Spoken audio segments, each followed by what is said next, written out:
Okay, I'm going to read to you When Charlie McButton Lost Power again, and we're going to stop and review our vocabulary words as we go through our story. So, when Charlie McButton lost power. Charlie McButton had likes and like-nots. The things that he liked involved handsets and bots, computerized games where he battled bad creatures. The things he liked not didn't have blow-up features. Then one day, a thunderstorm blew into town and brought his tech empire tumbling down. A lightning bolt struck an electrical tower, and Charlie McButton, his whole world lost power. And the first word on here, our vocabulary word that I just said, was blew. And remember, blew means gusted, like when the wind blows, it gust, okay? So blew means gusted. So it says, then one day a thunderstorm blew into town. That thunderstorm just gusted into town. Okay, he looked left, he looked right, and his heart filled with dread. The TV, the lights, and his clock were all dead. He jumped to his feet, his lungs gasping for air. The room spun around and clung to his chair. He tried to cry help, but just managed to squeak. The blackout had blacked out his power to speak. Thank goodness his mother had ears like a bat. She came to his room and gave him a pat. Oh, Charlie, she said, picking up on his fears, the lights will come back on when the bad weather clears. You'll have to find something without plugs to play. Read a book, clean your room, sing a song, model clay. Could anything be any duller than clay? Soggy gray clay on a soggy gray day. He hated the way the clay got under his nails and how he could only make snowmen and snails. Okay, the vocabulary word on this page that we just read was bat. Thank goodness his mother had ears like a bat. Okay, that lets us know that it's not talking about a baseball bat. It's talking about like the mammal, the bat that comes out at night. So that is a flying mammal. He dove for a gadget he'd outgrown last spring. It was a handheld, outdated, not much of a thing. But he clutched the old toy like a lifeline that day. See, it ran on one battery, the size AAA. Remember battery? That is what you put in devices, things that gives it power. It's a power source. He flicked the on-off switch to on double quick, but no happy humming sounds followed the click. He unlatched a hatch and his blood turned to ice. The battery's gone from my backup device. World records were set in the 10-meter dash. As away down the hall, he flew like a flash, seeking one battery, just one AAA, that would rescue one boy from a gray day of clay. But just when his search nearly drove him insane, he ran past the bedroom of Isabel Jane. His 3-year-old sister was happily walking, a doll back and forth, and the doll, it was talking.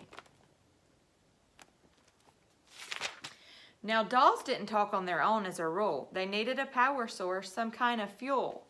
Remember, fuel is what you put in cars to give it, it's like gas. It's what makes your vehicles run. In less than a second, he'd made his decision. Call it bad judgment or real lack of vision. Vision is another one of our vocabulary words. It's eyesight. Remember that. Somehow, his head didn't warn of his folly, and Charlie McButton, he pounced on that dolly. He plucked out his prize through the baby doll's dress, and Isabel Jane made a sound of distress. It was just a short walk to the foot of the stair where recited the McButton time out, time chair. To add to the fun of his term in the seat, Isabel Jane came to play at his feet. And Isabel Jane, the battery queen, had more AAAs than he'd ever seen. They powered her puppies, they powered her clocks, they powered her talkative alphabet blocks. Okay, term, over here it was talking about the term of that he's going to have to spend in time out. Remember, term is a period of time. Assaulted by nonstop mechanical chatter, Charlie McButton got madder and madder. He snapped at his sis from his timeout time zone. How come you ever can't just leave me alone? Her eyes filled with tears and she gave them a rub. She went to the bathroom and hid in the tub.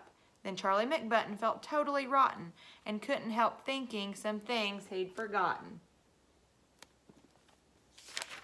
Mainly he thought that for sisters that toddle, Isabel Jane was a pretty good model. She clearly adored him, she didn't have fleas, and at dinner she'd secretly eat up his peas. And sometimes, although he'd most hotly deny it, he liked to just sit there beside her in quiet, wrapped up in a blanket watching TV, her head on his shoulder, her foot on his knee.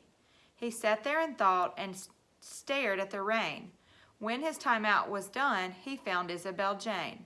From the edge of the tub, she gave him a peek, so he asked, "Hey, why don't we play hide and go seek?" She was happy at once and ran into the hall. She loved playing hide and go seek most of all. They took turns being it and counting to 10. They hid in the plants and the guinea pig pen. And when he thought found Isabel Jane in her quilt, they decided a big blanket fort should be built. Then the gloom made him think about dragons and spells, so Charlie McButton, the great wizard of McSpells, and Isabel Jane, who desired a role, magically changed to his fateful old troll. Between tracking down dragons and brewing up lizards and handling the day-to-day business of wizards, like forging his fateful old troll a new sword, Charlie McButton forgot to be bored. At supper they ate under real candlelight. The daytime had melted right into the night.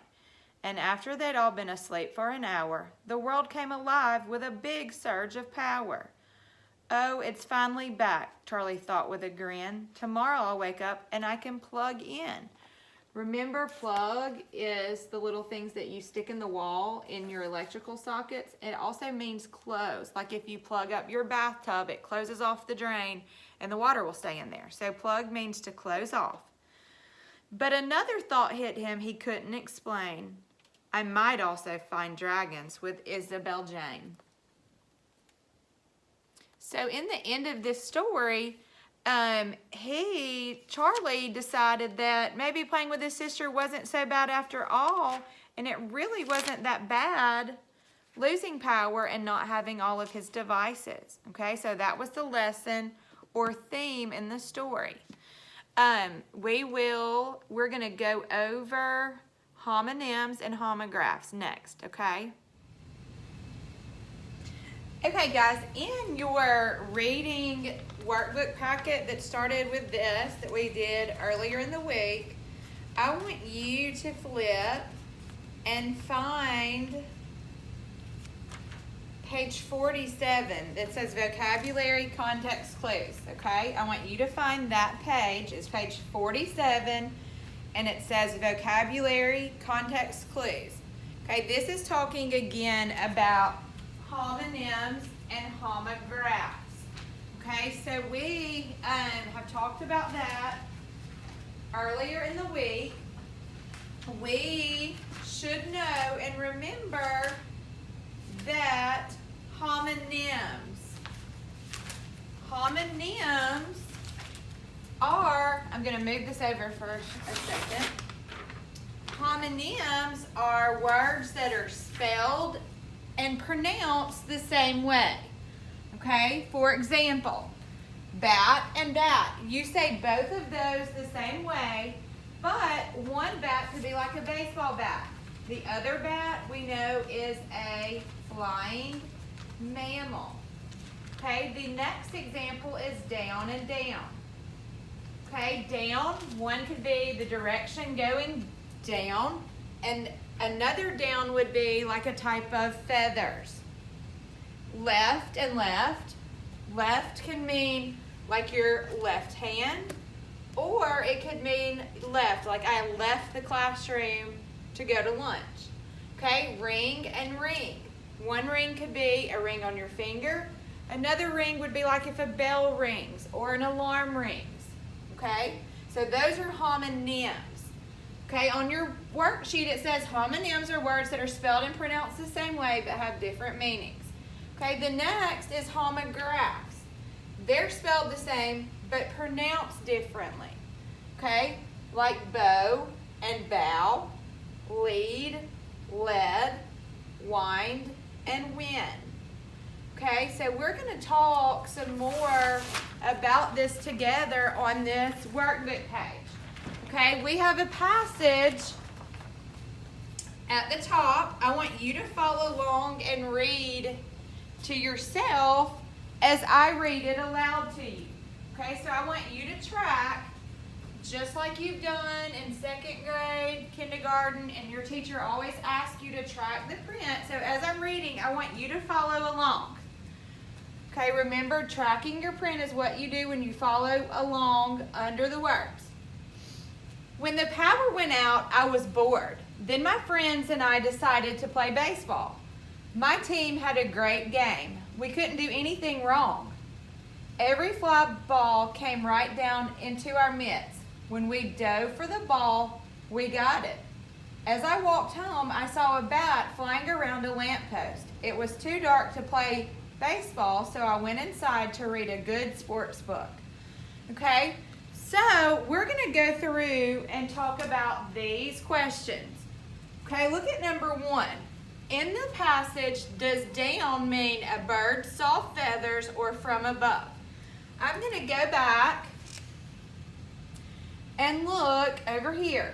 When the power went out, I was bored. Then my friends and I decided to play baseball. My team had a great game. We couldn't do anything wrong. Every fly ball came right down into our mitts when we dove. Okay, I want us... Oh, we're looking for down. I'm sorry. Let's look. Every fly ball came right down into our mitts. I want you to circle down and think about that sentence. In the passage, does down mean a bird's soft feathers or from above? Okay, it's talking about every fly ball came right down. So that lets us know that a ball is not going to be bird's soft feathers. Okay, so the down in this sentence means from above. Okay, so that's what you're going to write for number 1. From above. Okay, look at number 2 now. The word dove has 2 pronunciations and 2 meanings. It could be dove or it could be dove. What clues tell the readers the word's pronunciation and meaning in this passage? Okay, so I'm going to look up here. It said every fly ball came right down into our mitts. When we dove, circle dove for the ball, we got it.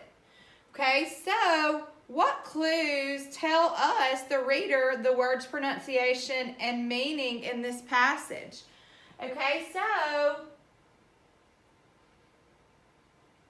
we know that when they're diving for this ball, they are moving quickly and like trying to get it. So the clue in that sentence is they're doing it for the ball. So we know that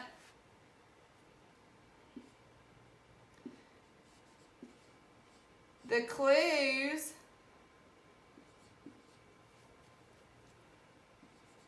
are that they are trying to get a ball.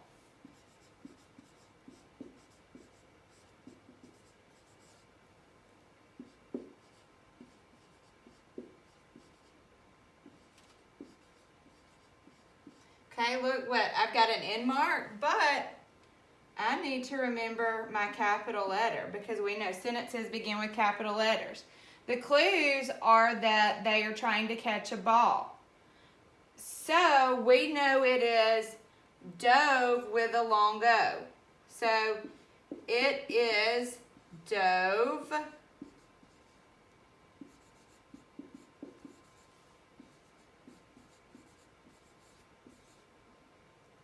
Okay. Number 3, what does bat mean in the passage? How does the context help you? Okay, well this one might be a little bit tricky, and if you don't go back, you may just know that they're playing baseball and you're going to automatically think, oh, they're probably talking about a baseball bat. But that's why it's important to go back into the passage. Look at the sentence that has bat in it. As I walked home, I saw a bat flying around a lamppost. Circle bat. In this sentence, they're not talking about a baseball bat, even though the passage is about baseball. But the sentence that it's used in, it's talking about, so I'm going to say, bat in this passage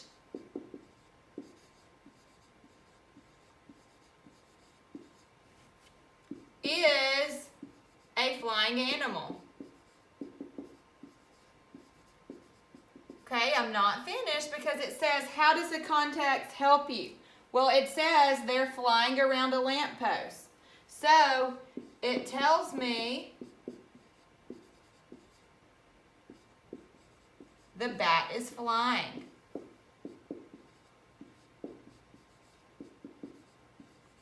Okay? So, let's look at the last one. How do you pronounce the word, is it read or read in the last line? Okay, that sentence says, it was too dark to play baseball, so I went inside to read a good sports book. So we say that it's not read, it's read. So you pronounce that with, let's think about the word. Read. Okay, that's saying E. If I said the word was read, it would be read. But in this sentence, it's read. So think about read. So it is with a long E sound. Because it says E, read. Okay? So hopefully that will help you understand more about homonyms and homographs.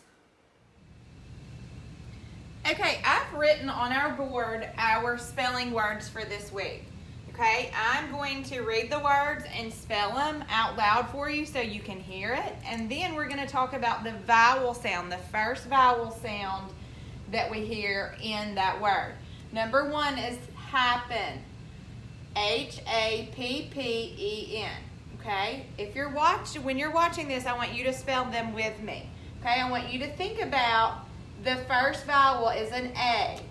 Okay? Let's say the word and think about what sound that A makes. Happen. Ah. It's making short A. Number two is lettuce. L-E-T-T-U-C-E. The E in lettuce is saying le. Number three is basket, B-A-S-K-E-T. The A in basket is short. It is saying basket. Winter, W-I-N-T-E-R. The I is short. Winter, W-I. It's saying I. Just like in sister, I. It's saying I. You spell sister, S-I-S-T-E-R. Okay, over here, number 6 is problem. P-R-O-B-L-E-M. The O is saying ah, short O. Supper, S-U-P-P-E-R. U is short. Supper. We've got another U in our next word. Subject. S-U-B-J-E-C-T. That U is short. Object. Number 9 is lesson. Lesson. L-E-S-S-O-N. The E is saying eh. We have an E in the next word. That word is spelling. It's also saying eh. You spelling S-P-E-L-L-I-N-G. Over here we've got napkin. N-A-P-K-I-N. Napkin. Number 12 is collar. Collar. C-O-L-L-A-R. Number 13, we've got a short A saying a. T-R-A-F-F-I-C. Number 14 is suggest, S-U-G-G-E-S-T, suggest, it's short U. And the last one also has a U, it's saying puppet, P-U-P-P-E-T. Okay, make sure you're practicing spelling those words at home correctly. Okay, we're going to go over grammar now. In your packet that says Reading 3rd Grade Extra Practice Review, I want you to flip over to the second page that says Sentences on it, and it says, you can see Charlie McButton at the top, and it has sentences and 1 through 11. I want you to get that out. Okay, let's look at the directions on 1 through 5. 1 through 5 says for us to read each group of words. Write S if it's a sentence. Write F if it's a fragment. Remember, sentences have to make a complete thought, and they need a capital letter and an end mark. Okay, so they've got to make sense by having a complete thought. Okay, look at number 1. The wind blew all night. Okay, that has a capital letter and an end mark, and it's telling me what the wind does. The wind blew all night. So that is a complete sentence, so I'm going to put an S there. Okay, number 2, no power in the morning. Okay, think about, is that really telling me anything? No power in the morning. Okay, it's not a complete sentence.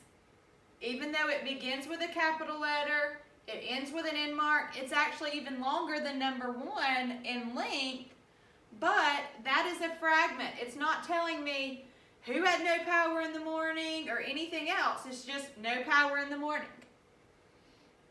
Look at number 3. The alarm clock didn't ring.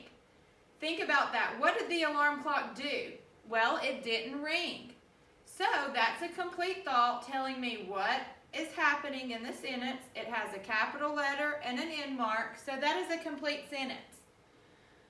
Okay? I want you to do 4 and 5 by yourself. On number 4, late for school. Number 5, fix the power lines. Do both of those, and when we have our call in a little while, we're going to check 4 and 5 and discuss them together. So do 4 and 5. Okay, now let's look at the next part. Your directions say to decide whether each group of words is a sentence or a fragment. If it is a sentence, write the sentence with correct capitalization and punctuation. If it's a fragment, we're just got to write F. Okay, so let's look at number 6. Bored and unhappy. Well, that's not telling me anything about who's bored, who's unhappy, what's going on. Just bored and unhappy. That is a fragment. So all I have to do is write an F on the line. Number 7. Misses his computer games. Well, it's not telling me who or what misses the computer games. It's just misses his computer games. Okay, that is also a fragment. It is not a complete sentence. Okay, let's look at number 8 together. He finds some old games. Okay, that tells me who, he, and what's going on. He's finding old games, so that is a complete sentence. Okay, so our direction said if it were a sentence, write the sentence with correct capitalization and punctuation. So I'm going to capitalize my H and he. He finds some old games. Okay, and I've got to add an end mark. Okay, now you're going to finish the rest of these on your own, and we will talk about them on our call. Number 9, we played checkers. Decide if that is a sentence or a fragment. If it's a fragment, you're going to write the letter F. If it's a sentence, you're going to write it correctly, just like we did in number 8. Okay, now look at number 10. An old board in the closet. Decide what you need to do with 9 and 10. Do that now, and then we're going to talk on our call about it and check them together. Okay? On 11, it says add your own words to make a complete sentence. Write the new sentence.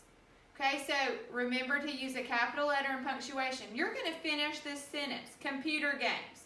So you're going to write on the line, computer games. You're going to finish that sentence, adding whatever you want, and then you've got to have an end mark. Okay, I want you to make sure you do that because we're going to talk about it on our call, and you may get to share yours. So do your very best. Try to make a good sentence for us to read when we talk in just a little bit. Okay, we will talk soon and check this.